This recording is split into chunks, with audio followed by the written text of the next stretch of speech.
So this is just a brief introductory lecture on environmental and occupational epidemiology. So in terms of dose response relationships, so and dose effect relationships. So if you look at accident epidemiology, okay, um, looking at the pathology for a moment and then into the physiology, obviously, um, you would see that different types of accidents. So some are more obvious than others. Okay, so in terms of dose response for car accidents, obviously, you know, there's more likelihood of a non-fatal. There's less non-fatal collisions where the seatbelts are worn. There's more fatalities where there's not seatbelts worn, and then speed that people are traveling at is also a factor. So speed and seatbelts are a factor.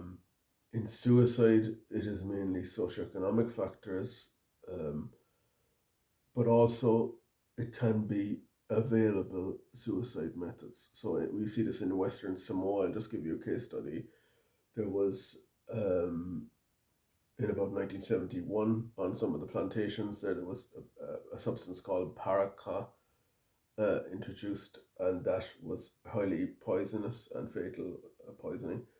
That would have been um, introduced in 1971. By 1975, suicides were at 1,000% of what they had been 10 years before that, and it peaked in the late 70s. It was introduced a control of it, and then went back down to nearly um, ordinary levels in the following 5 years after the control. So it was a 10-year crisis, going peaking, and then coming back down because of paraquat.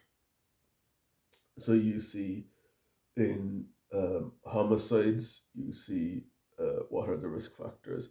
Low to middle income countries, there is more homicides. Uh, Cause of death of young males, for instance, in Brazil, between 15 to 30-year-olds is 40% the cause of death is by homicide, by firearms. So availability of firearms is another one. That's another example of it.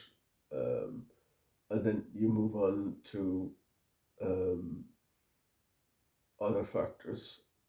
So the World Health Organization um, would have issued guidelines for um,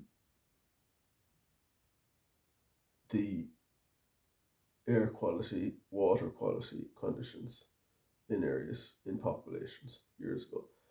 And um, they would have introduced once after the Chernobyl power plant disaster in the 1970s, 80s, um, they would have introduced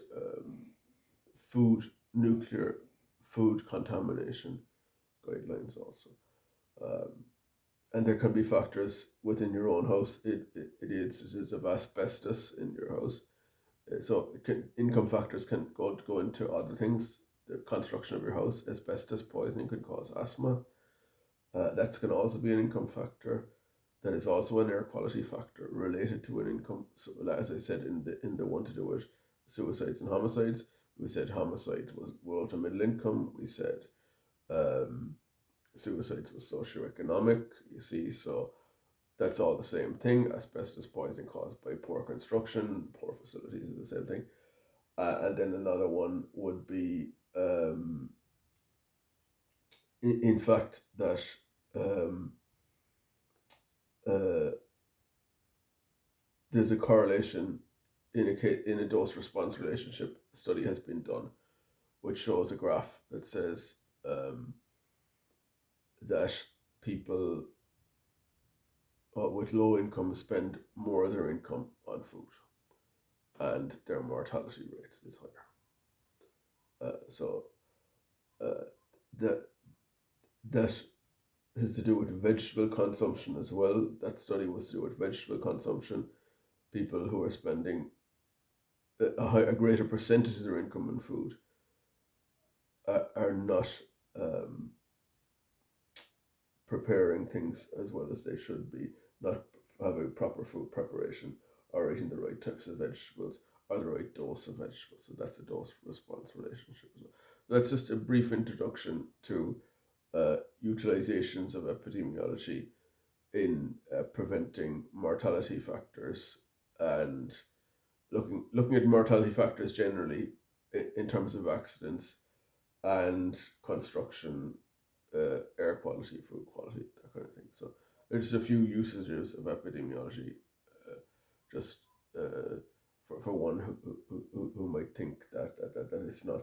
The difference between this is, see, I was educated in University College Cork under the supervision of Brookfield Department for maybe 20, they supervised maybe 20% of my modules, So Brookfield Health Sciences Complex.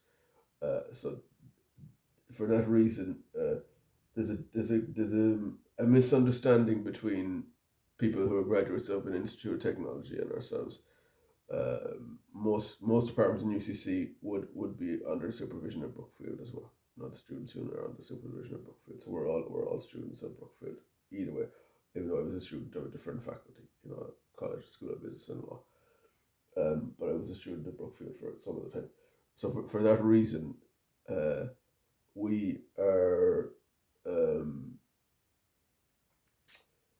uh, scientific. The Institute of Technology is not scientific because it's being revised, but medical science is not being revised. That's the difference.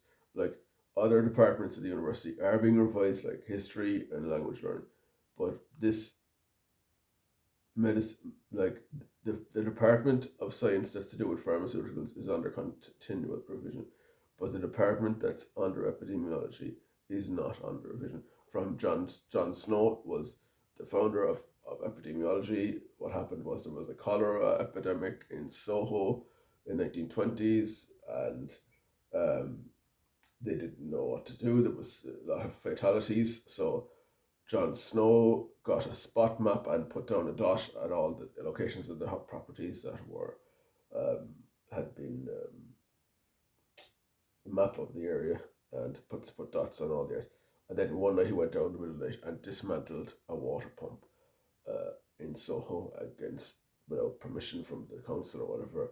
And people said, "Oh no, we can't get any more water." They got it from one of the neighborhoods 10 kilometers away, and it stopped it. So that's scientific. So the science of John Snow doing that is not for revision, whereas the science of ITs in IT and it's in technology or something to do with other kind of counter poisoning or poisoning diseases or poisoning other people for that reason is not for. That's the difference between epidemiology